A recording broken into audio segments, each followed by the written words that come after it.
Welcome back, beautiful soul. I am so glad you are here with me tonight. Before the world tries to pull you back in one more direction, you closed the door. You found your way here. And that, all by itself, is an act of tenderness toward yourself.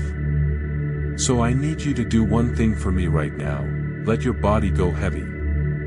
Let your jaw soften. Let your hands open. Let the mattress, the pillow, the blanket, let it all hold you the way the earth holds everything in the deep, still hours of the night. Tonight, we are going somewhere together. A place where anxiety cannot follow. A place where fear dissolves like mist in morning light. A place where worry, that old, familiar weight, gently lifts from your chest and floats away into the dark sky above you. By the time we reach the end of this journey, you will be asleep. And whatever was heavy in you tonight will feel like a dream you can barely remember. If this story brings you peace, I would love for you to leave a like, and subscribe so that every night you need this, I am right here waiting. Now, close your eyes. We are beginning. There is a door.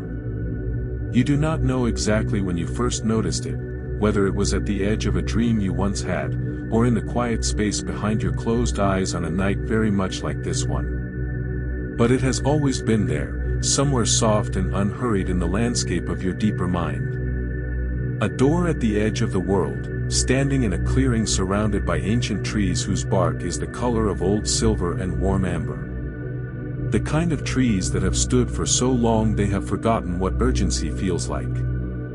Their roots reach down into the dark, quiet earth like patient fingers, and their branches stretch upward into a sky so vast and so still it seems to breathe.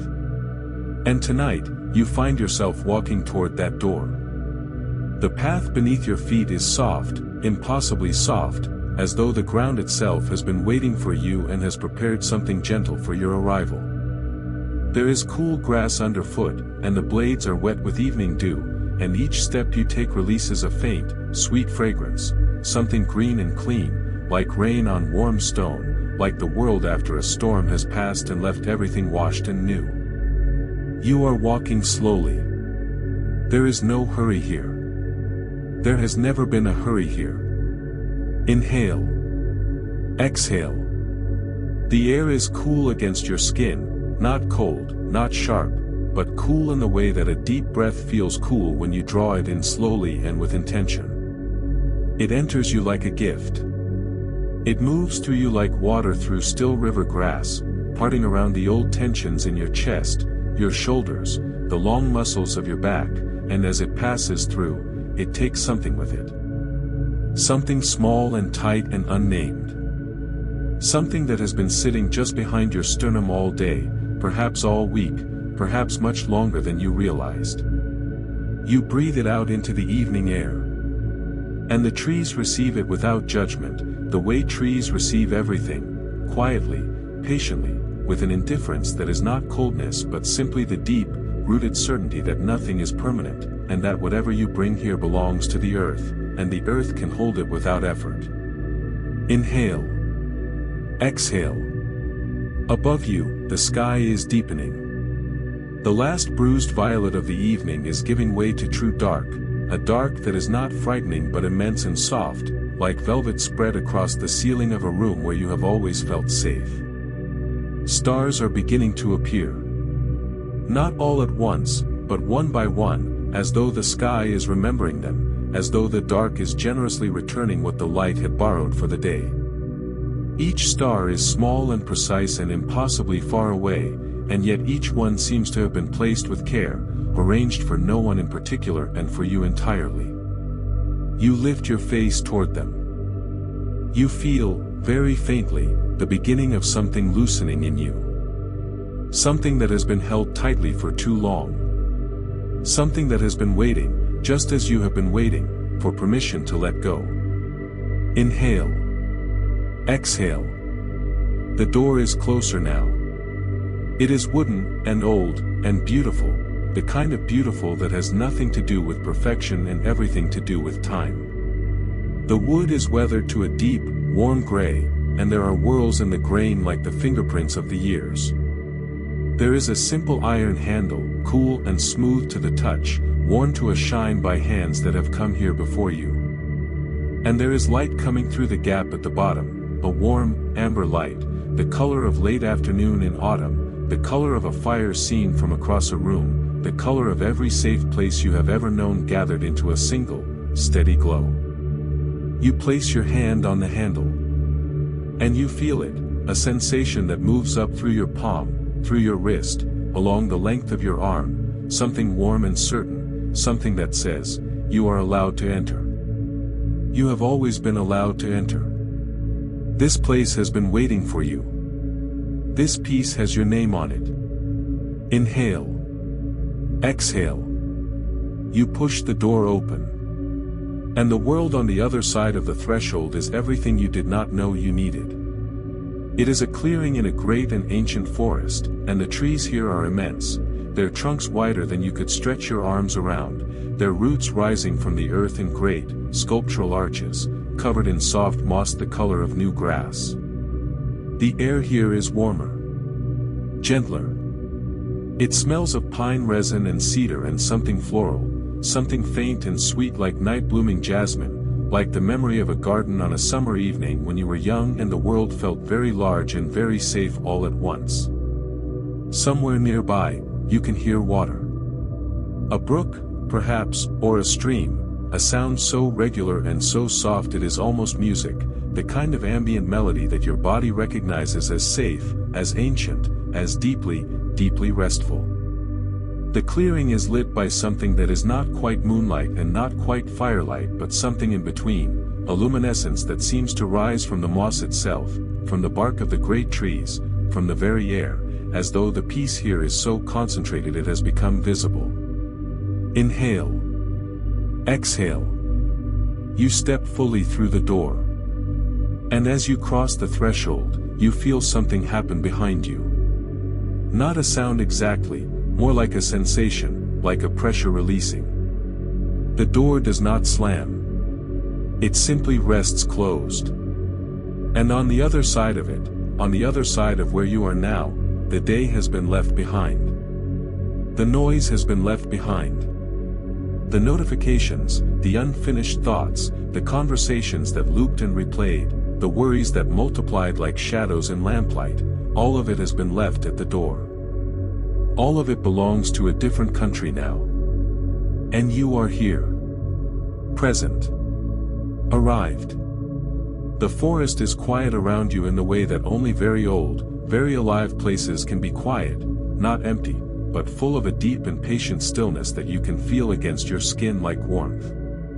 Your feet find the soft ground of the clearing. You stand for a long moment, feeling the earth beneath you, feeling the solid and ancient generosity of the ground that holds everything without asking anything in return. Inhale. Exhale. And you feel, with a clarity that is almost physical, a warmth spreading slowly from the center of your chest outward, like sunrise moving across a still body of water, that you are safe here. That you have always been safe here. That this place, this deep and luminous clearing at the edge of the dreaming world, has been waiting for you with the patience of something that has never needed to hurry, because it has always known you would arrive. You have arrived. At the far edge of the clearing, where the roots of the oldest tree rise from the earth in a great, gnarled arc, someone, or perhaps the forest itself, has arranged a resting place. It is a bench of sorts, though that word is too plain for what you see before you. It is a long, smooth-worn curve of root and moss and something that feels, when you press your hand to it, like the softest thing you have ever touched, as though the forest gathered everything gentle it could find and pressed it into this one place, just for this moment, just for you. The moss is thick and deep, a saturated green that seems to hold light within it. The curve of the root is shaped as though it was grown this way on purpose, as though the tree knew, centuries ago, that a tired body would one day need exactly this arc, exactly this angle of rest. Inhale. Exhale. You walk toward it. And as you walk, you begin to notice the weight you are carrying. Not the weight of your body feels lighter here than it does anywhere else. But the other weight. The accumulated weight of the day, the week, the season. It sits in your shoulders like a yoke, pressing down through the tops of the joints in a way that has become so familiar you had almost stopped noticing it. It lives in your jaw, in the hinge just below your ear, where you have been clenching without knowing. It pools in the muscles of your lower back, where tension has taken up residence like an uninvited guest who has stayed so long they feel permanent. You notice all of this without judgment. Simply noticing. Simply seeing, the way you might notice the weather, with a kind of gentle, unconcerned attention. Oh, there is tension here. Oh, this has been held for a long time. Yes. I see you. Inhale. Exhale.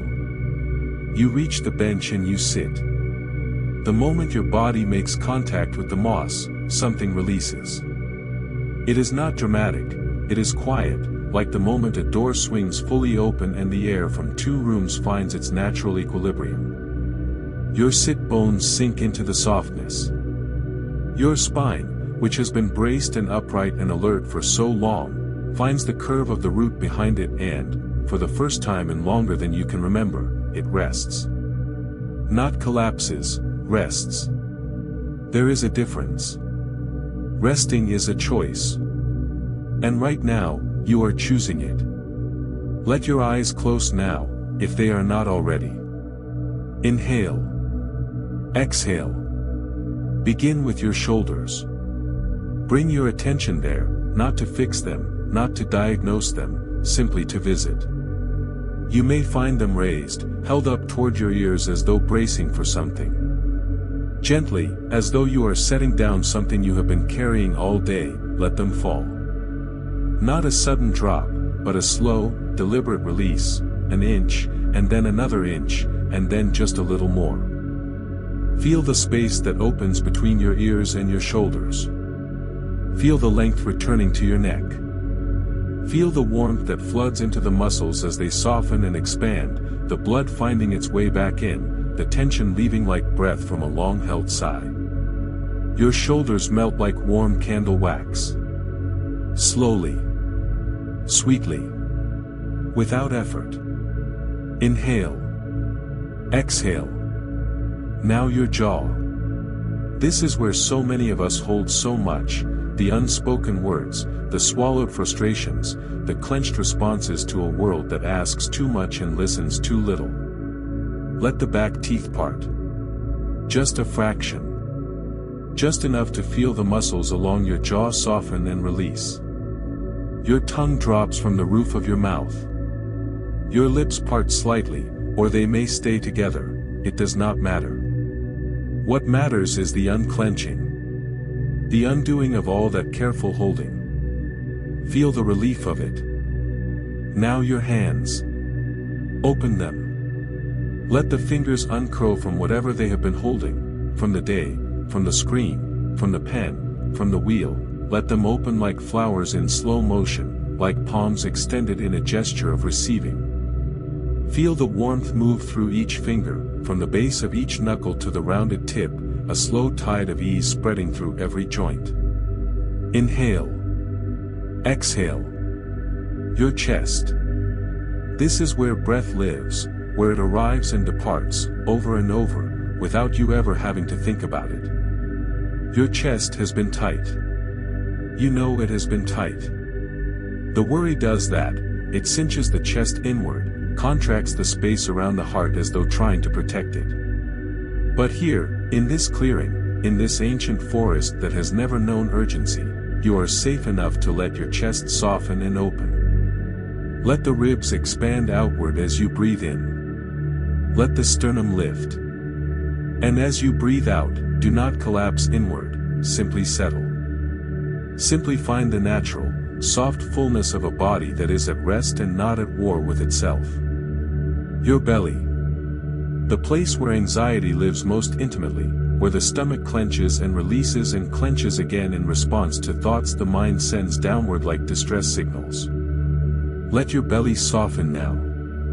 Let it go round. Let it press gently against the fabric of whatever you are wearing, released from the constant tucking in, the constant holding, the constant invisible effort of bracing against the world.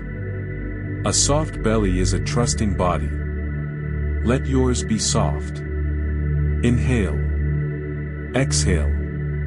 Your legs now. Your thighs, heavy and warm against the moss-covered root. Your knees, released from the effort of holding you upright. Your calves, soft and loose. Your ankles, uncrossed, open. And your feet, feel them. Feel the soles of your feet, where the weight of the entire day has pressed down on you with every step. Send warmth there. Send ease there. Let the arches soften and spread. Let every small bone in every small toe find its most natural arrangement. You are made of so many parts. And every part of you deserves to rest. Inhale. Exhale. Now rest in the whole of it. Not thinking about any particular part, but feeling yourself as a whole, a living, breathing, beautifully complex human body that has carried you through everything, every difficulty and every joy, without ever asking for more than this, to be held gently, to be given space to soften, to be allowed, just for a few hours, to let go. The moss beneath you is impossibly soft. The bark behind your spine is warm, as though the tree has absorbed the sunlight of 1,000 days and stored it here for you. The air around you is temperate and clean. The forest breathes around you, slowly, slowly, its vast, unhurried respiration surrounding you like an embrace. You have set down the weight. All of it. Every ounce of it. Right here, on this ancient bench of moss and root, in this clearing that has been waiting for you. You can pick it back up tomorrow if you choose. But tonight it stays here. Tonight, you are free of it. Inhale. Exhale. You have been sitting for a while now, long enough that the warmth of the forest has moved through you in slow, deep waves, reaching places that the cold surface tension of the day had kept locked and armored. And then you notice it. It is not threatening, exactly. It never is, when you first see it. It comes slowly, from the direction of the door, which is the direction you came from, which is the direction of the world you left at the threshold. A soft gray mist, low to the ground, moving in the unhurried way of fog that belongs to early morning or late evening, neither one thing nor the other, occupying the in-between. It threads itself between the roots of the great trees. It pools in the low places of the clearing. And it carries with it a particular quality that you recognize, because you have carried it yourself, because you have known its weight against your chest and its haze at the edge of your thoughts. Inhale. Exhale. It is the fog of anxiety. Of worry. Of the 100 small fears that gathered themselves around you today, yesterday, this whole long season, without your permission and without clearly announcing themselves. The fear that things will go wrong. The fear that you are not doing enough. The fear that the people you love are not safe enough, the future is not certain enough, the ground beneath your life is not solid enough. The worry that loops, that starts at the beginning and circles back to itself like a stream that has lost its mouth and cannot find the sea. The dull, constant, exhausting hum of a mind that has been on alert for so long it has forgotten how to stand down. You watch the fog move toward you. And this time, you do not turn away from it. Inhale. Exhale. You do not run. You do not clench. You do not try to think your way past it or argue it into silence or pretend it is not real. You simply sit on your bench of warm moss and ancient wood, and you watch it come, and you say to it, not with words, but with the quiet, steady attention of someone who has decided to stop being afraid of their own experience, you say to it, I see you. You followed me here. I know you. I've known you for a long time. And the strange thing is that when you name it, when you stop running and turn and look at it directly, it does not grow. It does not surge forward or thicken or overwhelm. It simply is. It is what it is. A fog. A feeling. Something that arose in response to a world that is sometimes genuinely difficult, sometimes genuinely uncertain, sometimes genuinely more than any one person should be asked to carry. You are not broken for having this fog. You are human. Inhale. Exhale. And now you understand something important. The fog followed you because it needed to be acknowledged, not fixed. It needed to be seen, not solved. Anxiety does not always need an answer.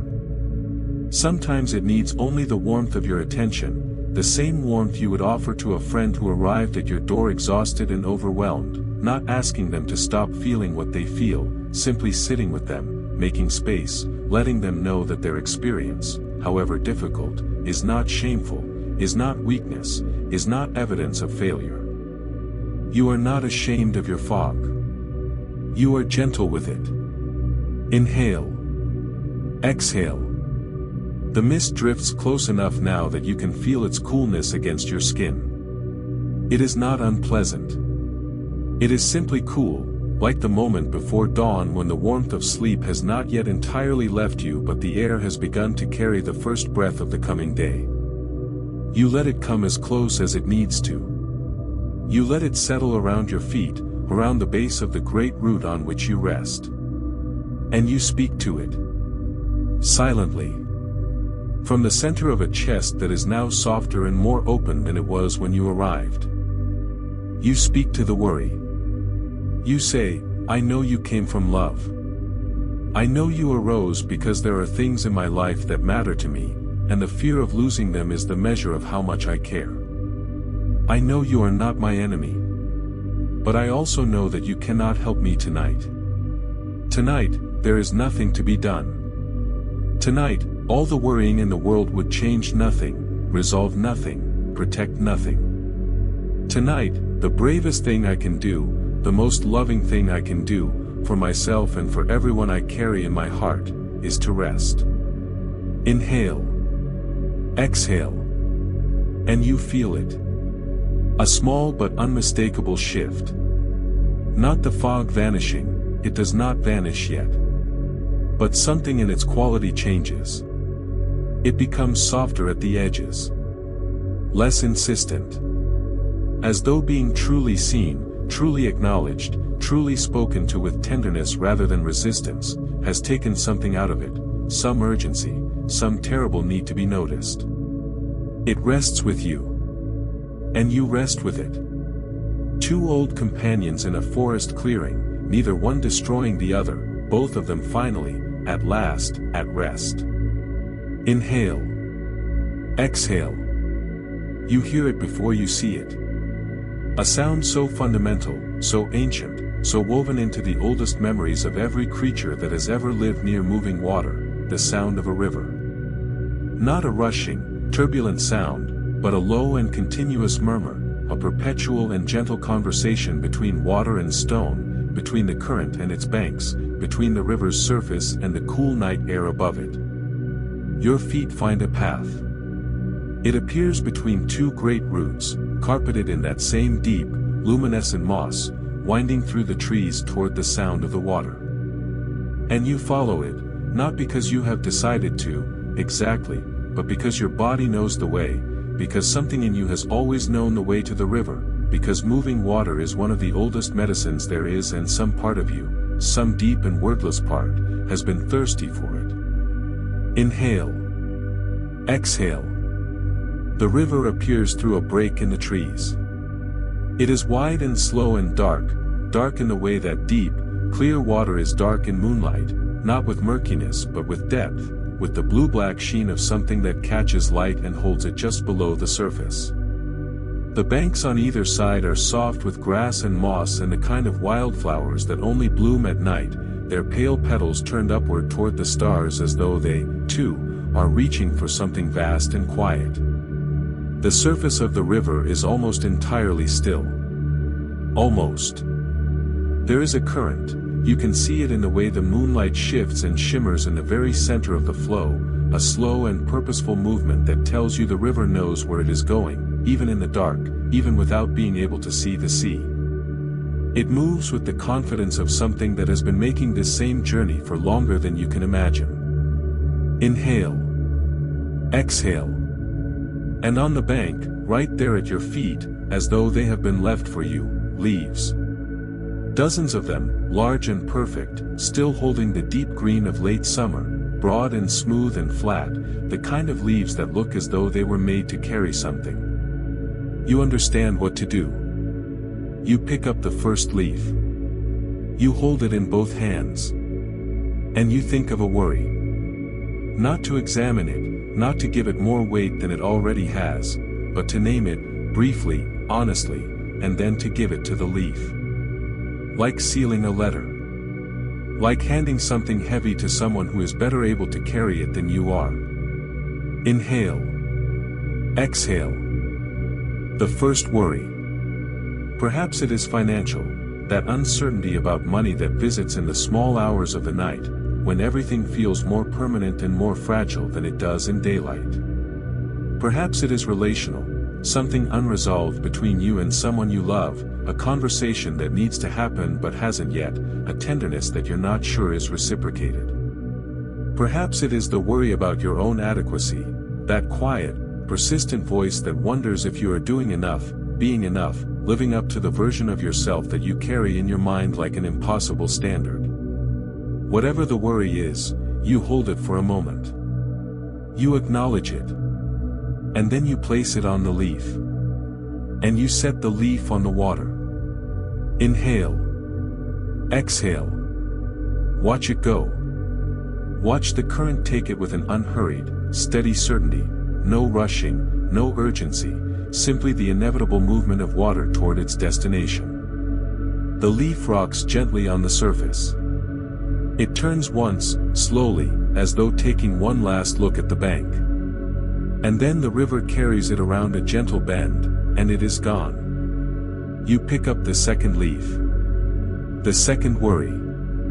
Perhaps this one is about the future, that looming, uncertain territory that the mind insists on trying to map even though maps of the future are always wrong, always insufficient, always missing the one thing that ends up mattering most. Perhaps it is about someone you love, their health, their happiness, the invisible distance that sometimes opens between people who mean everything to each other. Perhaps it is a fear you have carried for so long that you have stopped even identifying it as fear and simply call it the way things are. You hold it. You name it. You place it on the leaf. You set it on the water. Inhale. Exhale. And again, the river takes it. Smoothly. Without resistance. The river does not judge the weight of what you have given it. The river does not need to understand the worry in order to carry it. The river simply receives, and moves, and carries everything toward the sea. Leaf by leaf, you continue. Some of the worries are small, the minor anxieties of a life lived in a complicated world. Leaves for those small worries sail quickly and lightly and are gone before you have had time to watch them fully disappear.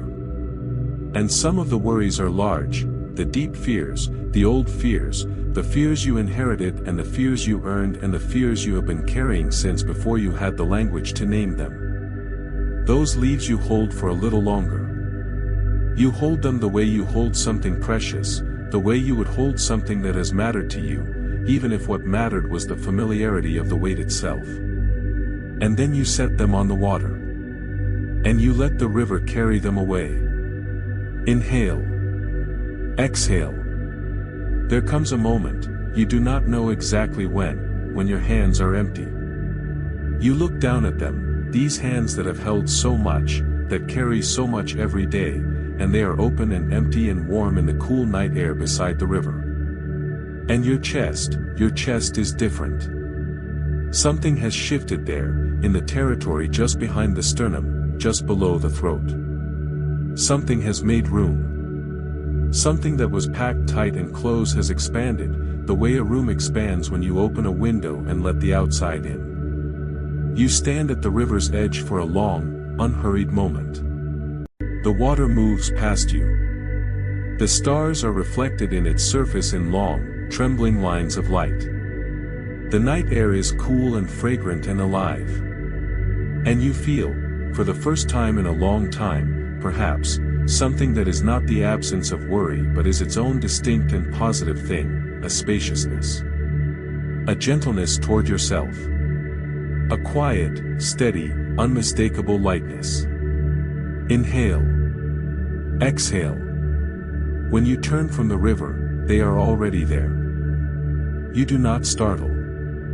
That is the first thing you notice, that their presence does not surprise you, that it does not bring a spike of alarm or the fight or flight shudder of an unexpected encounter. Instead, finding them there beside the path feels like the completion of something, like the arrival of the last instrument in an orchestra that has been missing its deepest note.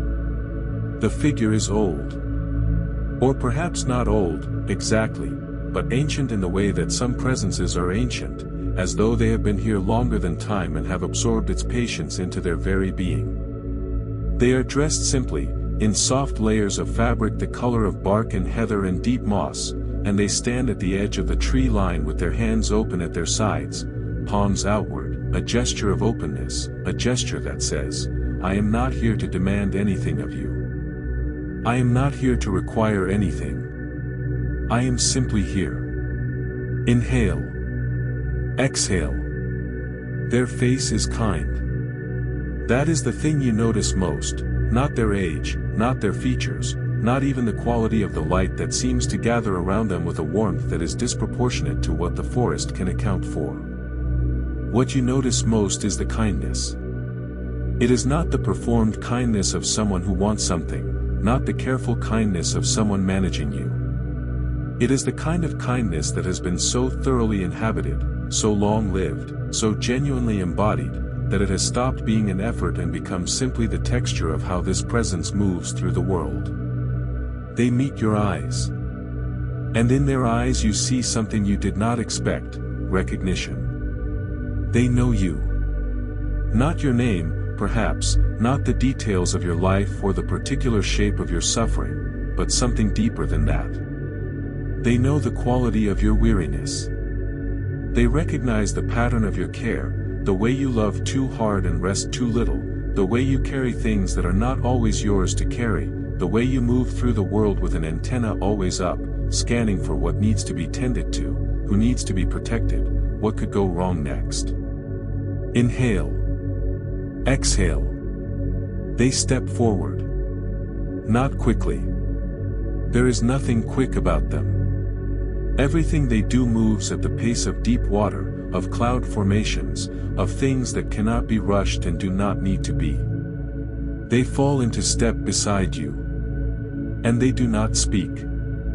That is the extraordinary thing, they do not speak, and yet their silence is nothing like the silences that unsettle you in everyday life, those silences that feel like spaces where something is being withheld, where something unspoken is gathering charge. This silence is full. It is a silence of complete presence, of absolute attention, of all-encompassing and unconditional company. Walking beside them feels like walking inside warmth, like being accompanied by the quality of belonging itself. Inhale. Exhale. You walk deeper into the forest. The trees grow larger here.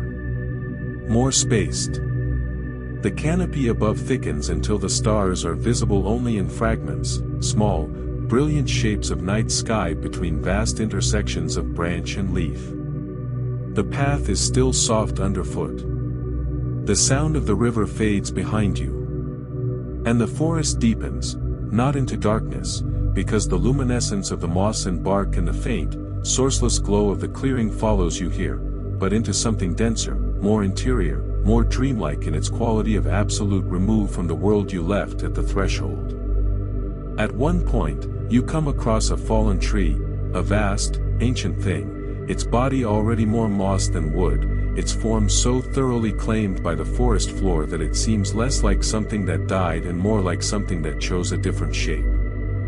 You step over it. The guide steps beside you, one hand briefly at your elbow, not guiding, not controlling, simply present.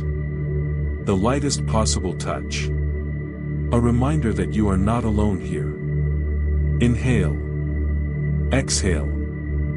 You look at them as you walk. You try to find something to be afraid of, some reason for the guard that your body has kept up for so long to remain in place. And you find nothing. There is nothing in this presence that requires your vigilance. There is nothing here that asks for your performance, your productivity, your management of outcomes. There is only the offer, gentle, patient, completely undemanding, of company. Of accompaniment. Of the simple, radical act of being with someone without agenda. How rarely you are given that. How rarely you give it to yourself. You breathe in. And for a moment you feel the shape of your own exhaustion, not with self-pity, but with a kind of compassion that is new and strange and very, very welcome. You are tired.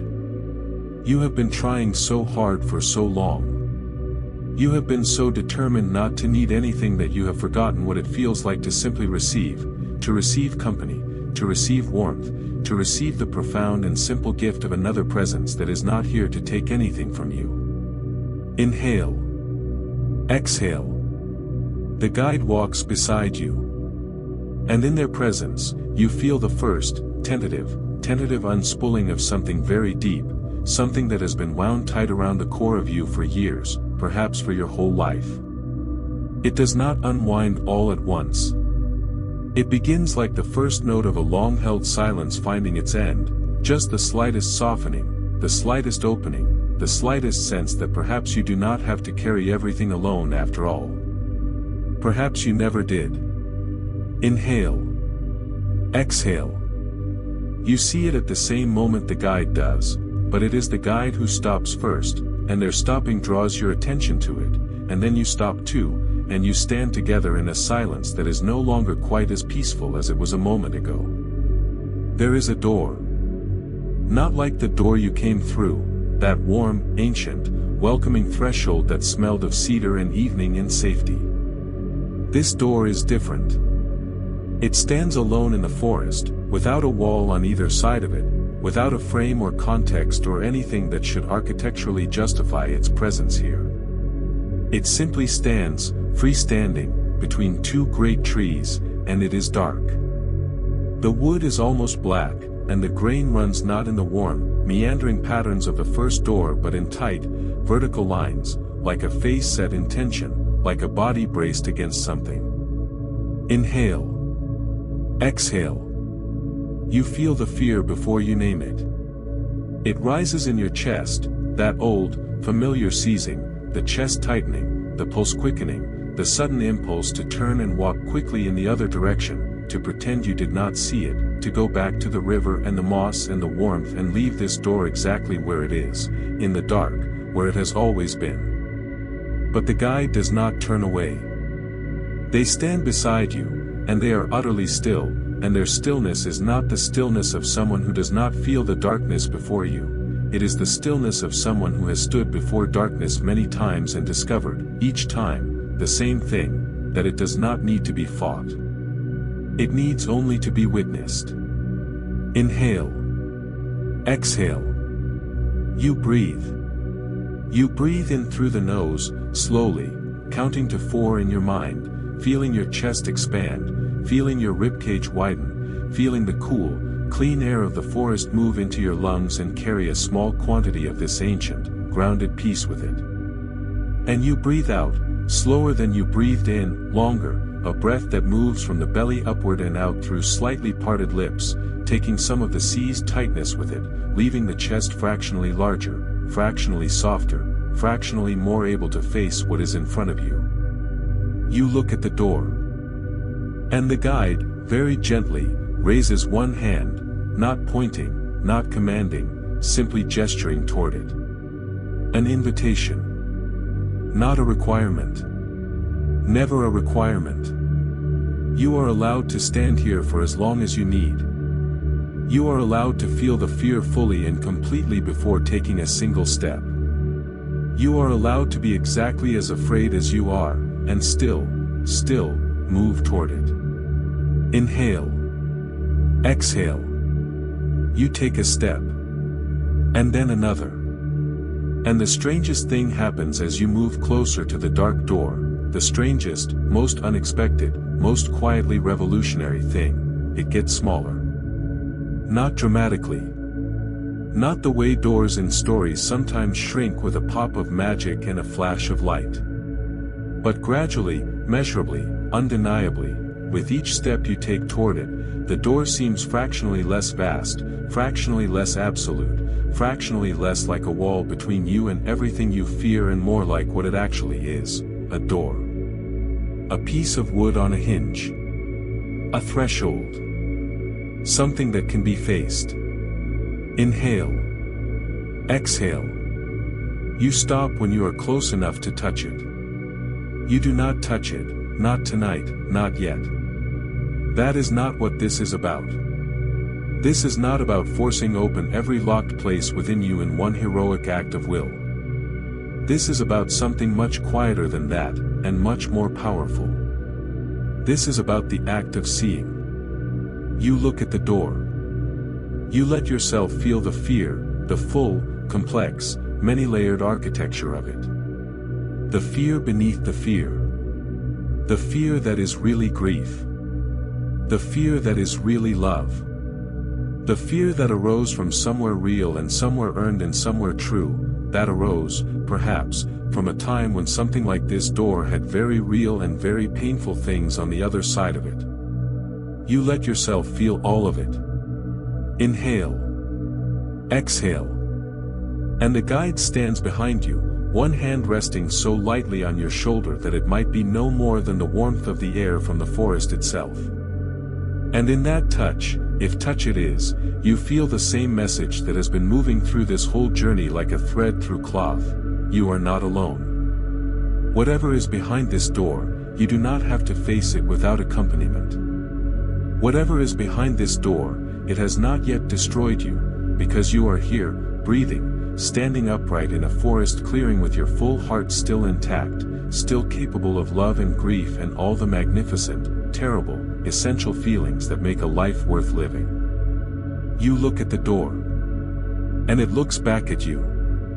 And between you, in the space that is neither the door nor you but the space between two things that have finally stopped pretending the other does not exist, something happens. Something small and ancient and irreversible. A recognition. A ceasefire.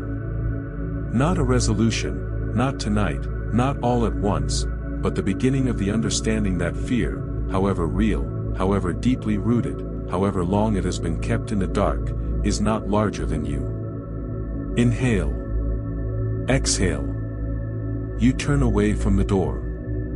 And behind you, very quietly, you hear something that might be the creak of old hinges in a night wind, or might be the sound of a door that no longer needs to be a wall between you and yourself. The guide is waiting. Their eyes are warm. Their hands are open. And together, you walk on. Inhale. Exhale. Beyond the dark door and the deep old trees, the forest opens into something unexpected.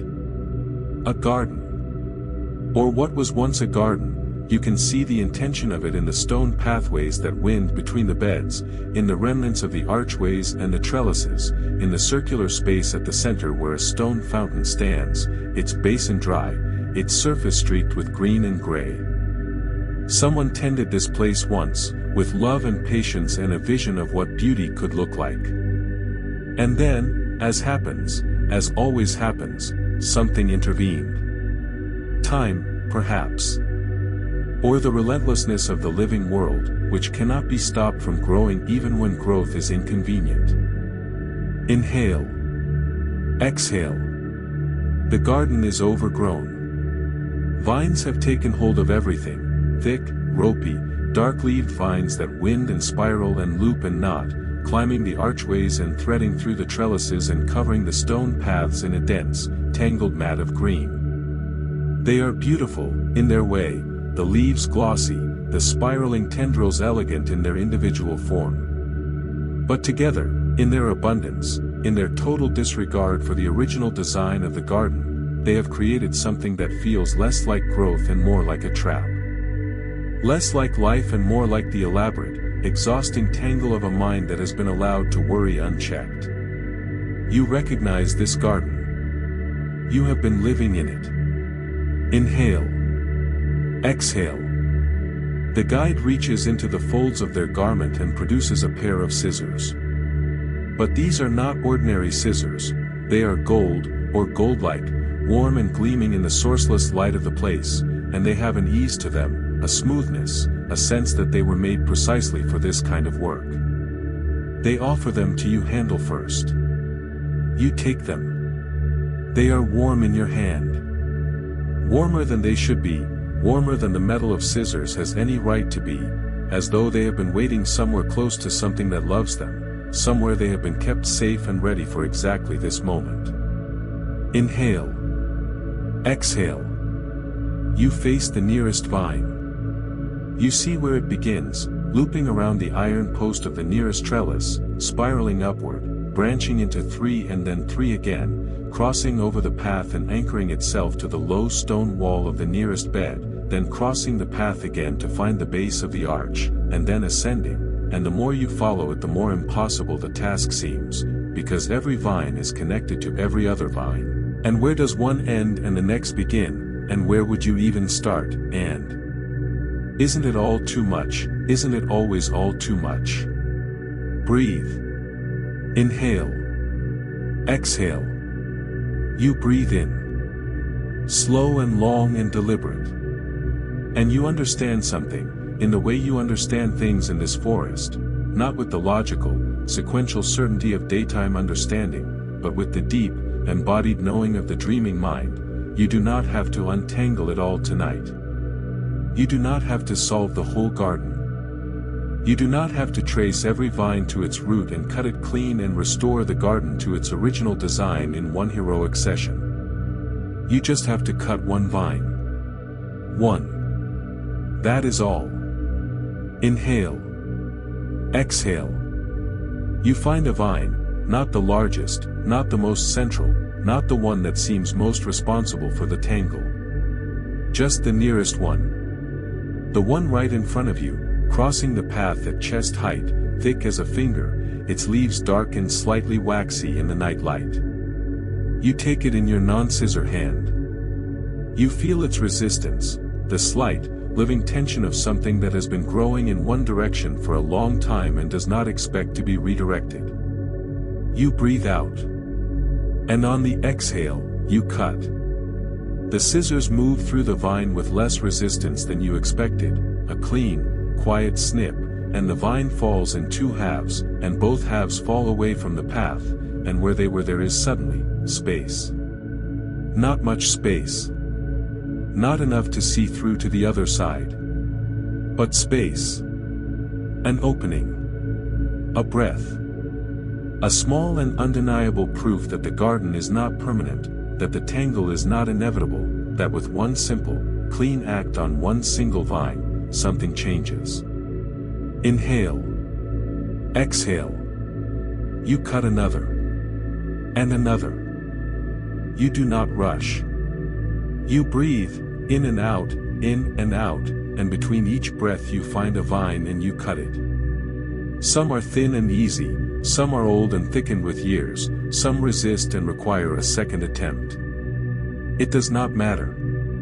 The scissors are warm in your hand. The guide moves quietly through the garden beside you, not cutting. This work is yours, but present, accompanying, holding the lantern of their attention steady so that you can see clearly in the dark. Inhale. Exhale. And the garden begins to open. Slowly. Imperceptibly at first, a single path becoming passable, a single archway revealing its original form, a single stone wall emerging from beneath its green burden. But with each vine you cut, with each breath you take, the momentum builds, and what felt impossible from the outside, standing at the entrance, looking at the total, overwhelming mass of everything that had grown unchecked, begins to feel like simply work. Good work. The kind of work that leaves you not depleted but somehow lighter, as though each vine you have cut is one less thing your mind has been carrying. Because that is what it is. That is exactly what it is. Inhale. Exhale. By the time you reach the fountain at the center of the garden, the paths around you are clear enough to walk without catching your feet, the archways overhead are beginning to show the shape they were always intended to have, and from the basin of the dry fountain a single, small wildflower has opened, pale lavender, almost white, impossibly delicate given the density of everything around it, and it is tilting its head upward toward the dark sky as though it has been waiting a very long time. For room to breathe. You understand. Not every vine can be cut in one night. Not every worry can be resolved by morning. But the act of choosing, of picking up the scissors, of breathing, of making one small cut and then another, is its own kind of answer. It is the difference between being imprisoned by the tangle and being someone who works, patiently and with love, toward the garden you know is still there underneath it all. Inhale. Exhale. You set the scissors down on the fountain's edge. The garden breathes around you. And you breathe with it. The path leads out of the garden through a low gate in the far stone wall, and beyond the gate is a meadow. It is the first truly open place you have encountered since the initial clearing, open in the way that is both spacious and intimate, a wide, gentle bowl of land surrounded on three sides by the dark edge of the forest and open on the fourth to a sky that seems, if possible, even vaster and more full of stars than it was before.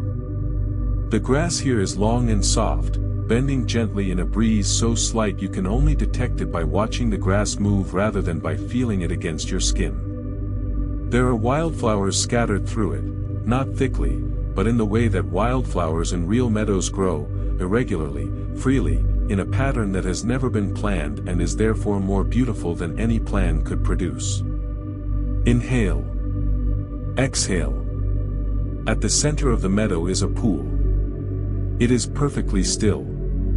The water, if it is water, is dark and mirror smooth, the surface so completely undisturbed that it reflects the sky above it with an accuracy that is almost disorienting, as though the pool is a window into another sky, as though the stars in the pool are not reflections but the stars themselves, as though the depth of the pool is the depth of space itself. You stand at its edge and you look down and the sky looks back up at you, and for a moment the boundary between above and below, between what is you and what is the world, feels extraordinarily thin. And then you see your reflection. Inhale. Exhale. But it is not quite the reflection you expected. Or rather, it is you, unmistakably, entirely you, your face, your features, the particular quality of your expression in stillness. But there is something different about the version of you that looks back from the surface of the pool. Not different in the way of distortion, not different in the way of fantasy. Different in the way of truth seen without the usual accumulated filters of self-criticism and self-doubt and the accumulated weight of all the times you told yourself you were not enough. The person in the pool is glowing. Not visibly, not literally, there is no aura, no halo, no special effect. But there is a quality to them, a quality of being whole and intact and fundamentally, irreducibly worthy, that you can see as clearly as you can see the stars reflected in the water. They are not performing wholeness. They are not trying to be worthy. They simply are. The way the forest simply is. The way the stars simply are. Inhale. Exhale. The guide crouches beside you at the pool's edge. They look at your reflection for a long, quiet moment. And then they look at you, sideways, gently, with that quality of recognition that you have been feeling since they first appeared at the edge of the tree line. And what their look says, what their entire presence here has been saying, in the language of deep accompaniment that does not need words, is this. What you see in the pool is real. That wholeness is not a fantasy. It is not an aspirational self. It is not a better version of you that exists only in the future, after you have fixed all the things that feel broken, resolved all the things that feel unresolved, achieved all the things that feel unachieved. It is you as you actually are, right now, in this moment, imperfect and tired and carrying so much, and simultaneously, whole. Enough. Worthy of rest. Worthy of kindness. Worthy of the same love you so readily extend to others and so rarely allow yourself. Inhale. Exhale. You have done enough. That is the first thing. Not everything you set out to do, maybe, not everything on the list, not everything that was asked, not everything that your most relentless and demanding inner voice insists was the bare minimum of what an adequate person would accomplish. But you have done enough. You showed up today. You moved through the difficulty and the uncertainty and the fatigue and you kept going. You loved the people you love. You tried. That is not nothing. That is, in fact, a great deal. You are enough. Not in spite of the parts that feel uncertain or broken or unfinished, but including them, including the fear and the fog and the tangled vines and the dark door, including all of it, because all of it is part of the particular and irreplaceable shape of your life and your character and your love. Inhale. Exhale. You are allowed to rest. This is perhaps the most radical thing. Not the wholeness, you have glimpsed that before, in the best moments. But the permission. The explicit, generous, unambiguous permission to stop. To lay down the clipboard. To uncurl the fist. To stop scanning the horizon for the next thing that needs your attention. You are allowed, tonight, to do absolutely nothing. You are allowed to receive the gift of this night and this forest and this peace and this rest without doing a single thing in return. You do not have to earn this. It is yours. It has always been yours. Inhale. Exhale. You sit at the edge of the pool for a long time. Your reflection looks back at you with a patience that you are just now learning. The stars are reflected in the water, and you are reflected in the water, and somewhere in the elegant geometry of light on still water, you and the stars are part of the same image, the same surface, the same reflection of the same immense, dark, beautiful, endless night. And you feel, not as an idea, not as something you are telling yourself in hopes of eventually believing it, but as an actual, physical, embodied sensation moving through your loosened and softened and resting body, that you are exactly where you are supposed to be. Doing exactly what you are supposed to be doing. Being exactly who you are supposed to be. Right here. Right now. At rest. Inhale. Exhale. The meadow is darker now, and quieter, and the stars are even more abundant, if that is possible, as though the sky has been slowly gathering them all evening and has finally, at this late hour, arranged them into their fullest possible expression. The guide leads you to the far edge of the meadow, where the long grass gives way to a low, flat rise, not quite a hill, more like the world taking a gentle breath upward, lifting this small plateau toward the sky as an offering. From here, the view opens in every direction. The forest behind you. The meadow below. The river, somewhere in the dark, audible but not visible. And above, the sky, immense and dark and brilliant, more sky than you have ever seen in one place, more night, more stars, more vast and patient darkness. Inhale. Exhale. And beside you, in a cluster at the edge of the plateau, are the lanterns.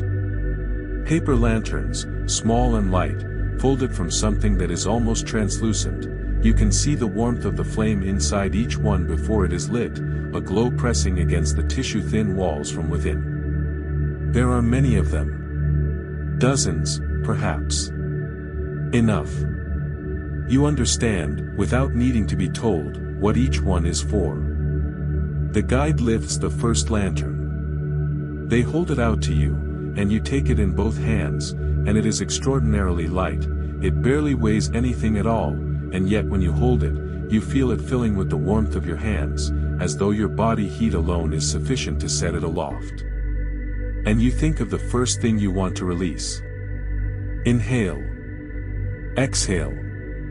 Not the small worries, you gave those to the river. Not the fear of the dark door, you faced that, and it shrank, and its power over you has diminished. Not the tangled vines, you have been working in that garden with your golden scissors and your breath, and the work is ongoing and that is all right.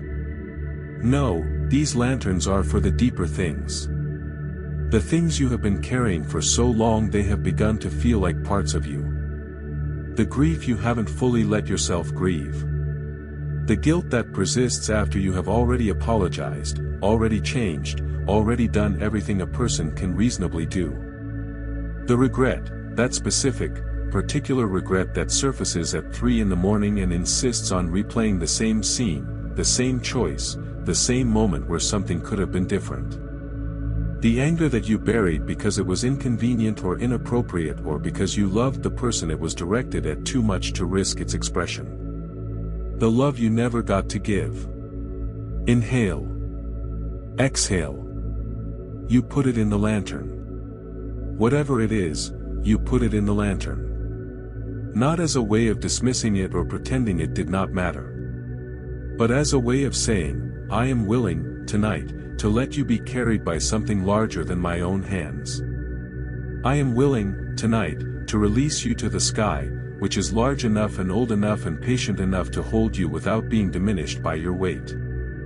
The guide lights the lantern. The flame catches, and the tissue walls glow, a warm, amber gold, the color of everything gentle in the world, and you feel the lantern lift in your hands as the warm air fills it, as it becomes its own small climate, its own tiny self-contained world of warmth.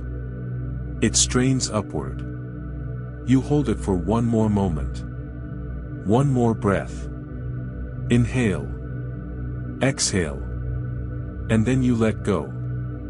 It rises. Slowly at first, and then with increasing certainty, the lantern lifts from your open palms and begins its ascent into the vast dark above the plateau.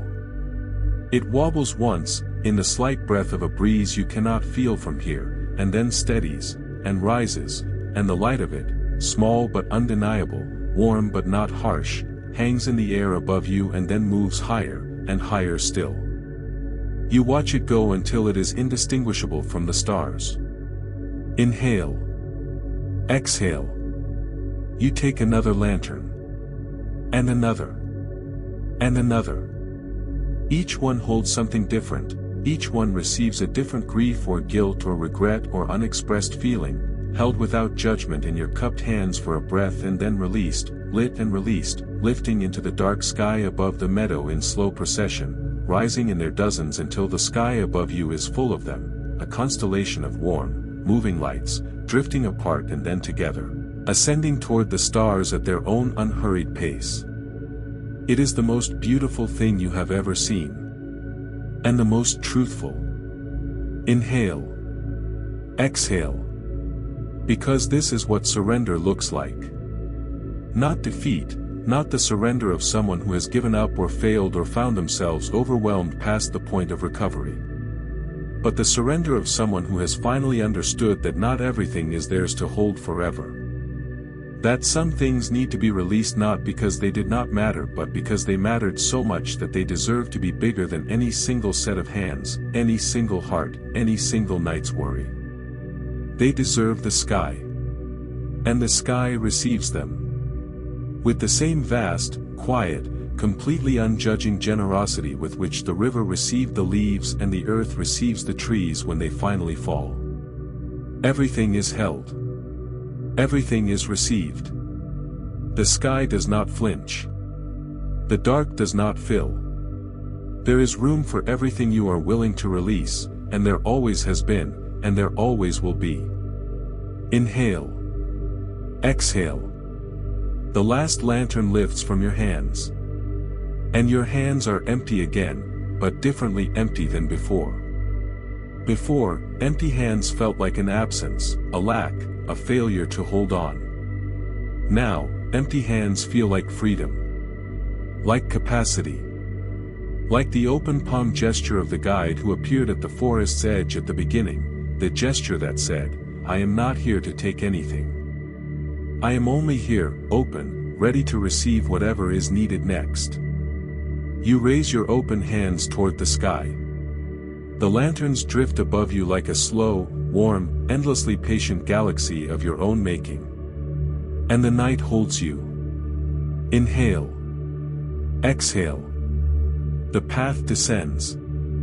You had not noticed the slope until now, had not noticed the way the plateau edge gives way to a long, gentle, descending hillside, the grass here even longer and softer, the wildflowers smaller and more numerous, the air noticeably warmer as you drop below the level of the plateau and the valley begins to gather around you like cupped hands holding something precious. The valley. You can feel it before you can see its full extent. Feel it in the way the sound changes, the slight, natural acoustics of a lowered space, a subtle amplification of the small sounds, your footfalls in the grass, the long slow breathing of the guide beside you, the very faint music of the stream that must run through the valley floor somewhere below. And feel it, too, in the air, which is warmer here, the warmth of a sheltered place, of a bowl of land that has been gathering the heat of 1,000 days and storing it against the night. Inhale. Exhale. With each step downward, something happens to your body.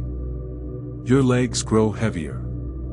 Not uncomfortably, not with the leaden exhaustion of depletion, but with the rich, warm, voluptuous heaviness of a body that has finally been given permission to stop exerting itself. The kind of heaviness that feels like relief. Like sinking into warm water. Like the moment the mattress rises to meet you after a day that required everything. Each step down the valley side costs less than the one before. Because you are being carried now, by the slope, by the warmth, by the accumulated weight of all the releasing you have done tonight, by the natural and irresistible pull of the valley floor and everything that awaits you there. Inhale. Exhale. The trees here are different. Shorter. Rounder. Their branches spread horizontally rather than reaching vertically, as though they, too, have decided to prioritize width over height, comfort over aspiration.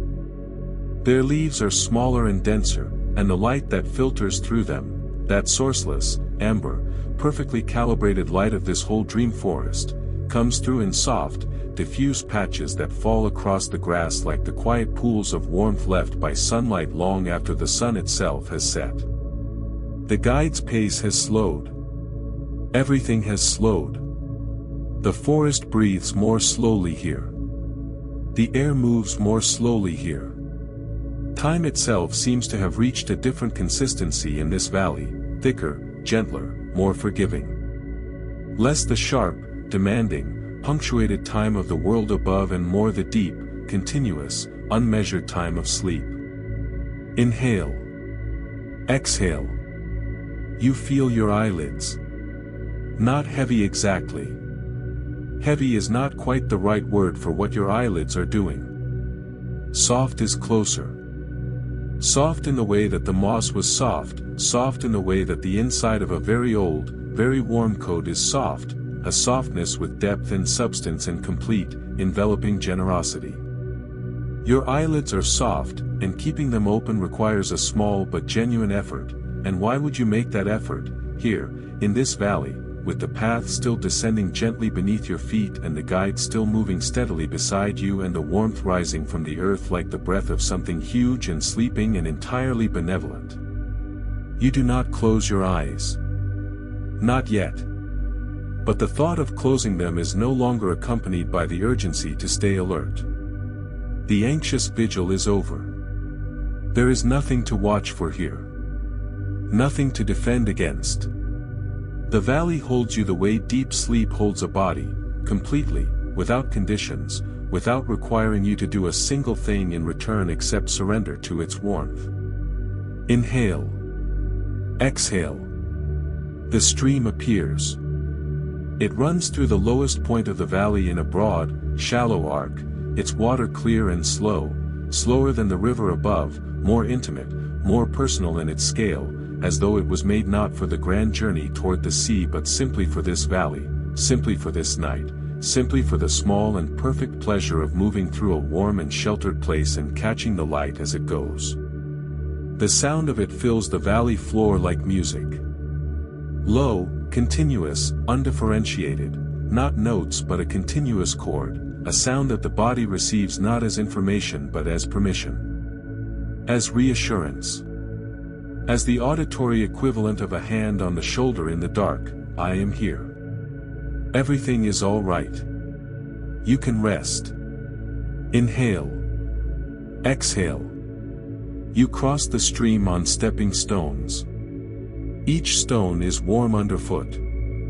Each stone is wide and smooth and perfectly placed. The water moves around your feet and catches the light, and you feel, very briefly, the impulse to stop here and simply stand in the stream and feel the water moving around your ankles, and you do stop, just for a moment, just to feel the cool and the warmth and the movement and the peace of it, the extraordinary ordinary miracle of simply standing in a stream in a valley in the deep of the night. And then you step across. And the valley deepens further, and the warmth increases, and the sound of the stream recedes behind you, and ahead of you the valley floor is the softest thing you have ever seen. Inhale. Exhale. You see it from across the valley floor. A place in the long grass where the earth has arranged itself into a gentle hollow, not a depression exactly, more an embrace, a subtle, soft lowering of the ground that seems to have been shaped not by geology but by intention, by the desire of the earth itself to hold something. Something living. Someone tired. Someone who has come a very long way tonight and done very brave work and set down very heavy things and is now, finally, within reach of rest. The hollow is lined with moss, the deepest, most impossibly soft moss you have encountered on this entire journey, a moss so thick it has lost all botanical resemblance and become something almost abstract, pure softness, pure warmth, pure yielding gentleness.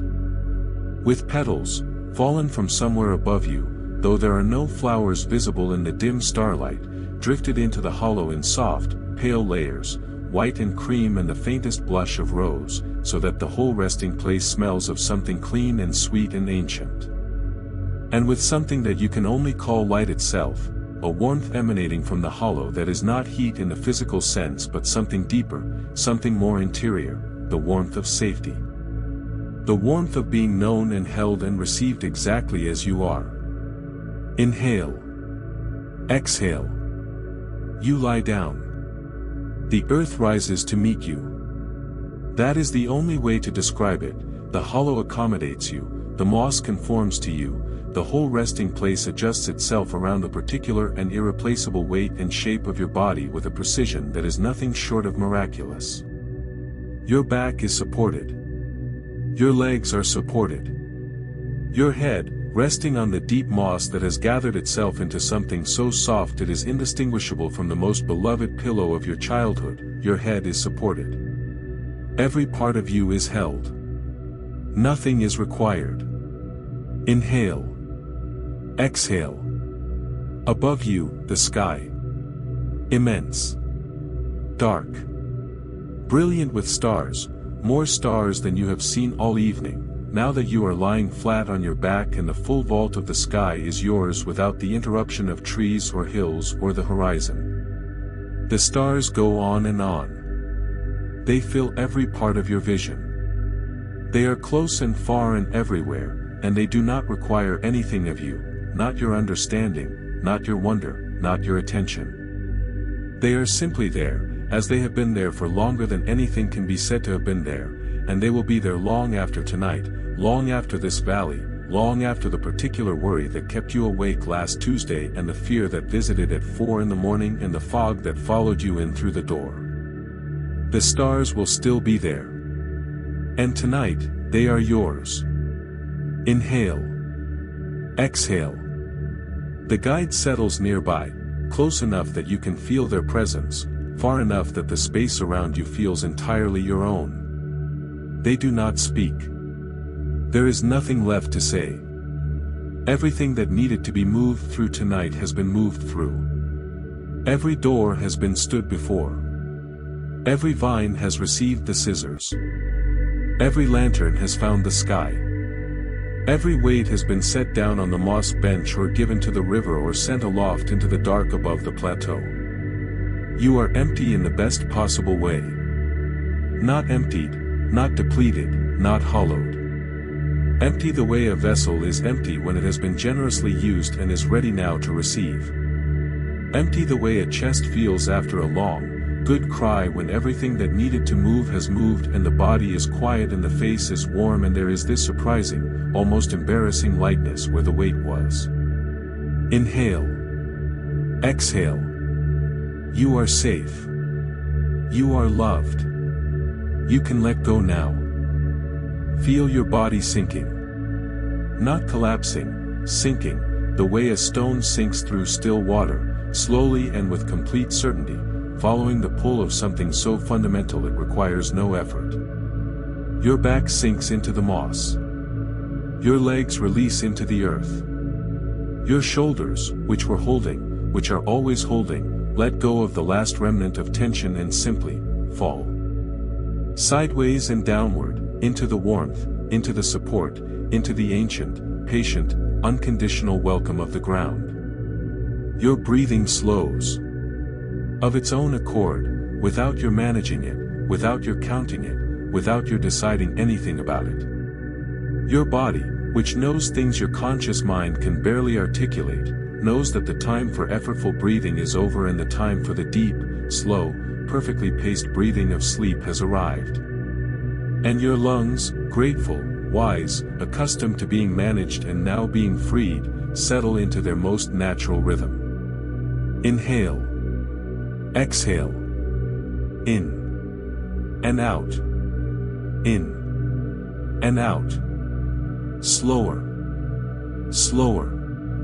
The stars above you blur very slightly at their edges, not because anything is wrong, but because your eyes are softening, your vision is diffusing, the boundaries between things becoming gentle and approximate in the way of the spaces just before sleep. You are not asleep yet. But you are very, very close. Inhale. Exhale. You are safe. You are loved. You can let go now. The moss holds you. The valley holds you. The night holds you. Inhale. Exhale. The guide's presence is barely perceptible now. Not gone, simply quiet. The way deep peace is quiet. The way sleep is quiet. Inhale. Exhale. The stars above you are still there. Vast. Patient. Unchanged. The valley breathes. You breathe. Inhale. Exhale. The night holds you now. There is nothing to do. Nowhere to be. Nothing to solve. Nothing to prepare for. Nothing to hold on to. Inhale. Exhale. Only this. Only the warmth of the moss. Only the weight of your body. Only the soft dark behind your closed eyes. Only the sound of your own breath, slow and slower still. Inhale. Exhale. You are safe. You are loved. You are held. You are enough. You are allowed to rest. Inhale. Exhale. Let the thoughts come, if they come. Let them pass like clouds. You do not need to follow them. You do not need to resolve them. Tonight they are just weather. And you are the sky. Inhale. Exhale. The forest breathes. The stream murmurs somewhere in the dark, far away now, so far away it is almost a memory of sound. The stars move in their ancient, patient arcs. The earth is warm beneath you. Inhale. Exhale. And you are drifting. Inhale. Exhale. Drifting. Inhale. Exhale. Safe. Loved. At rest. Inhale. Exhale. Let go now. All the way. Into the soft dark. Into the deep. Into sleep. Inhale. Exhale. If you made it this far, you already chose peace tonight. That matters. You showed up for yourself, and that is something worth celebrating. If this story helped your mind finally quiet down, please leave a like, so that more people who need this can find it too, and if you are not yet subscribed, tap that button, so that every night you need peace, I will be right here waiting. Sweet dreams, beautiful soul. You deserve every single moment of this rest. Good night.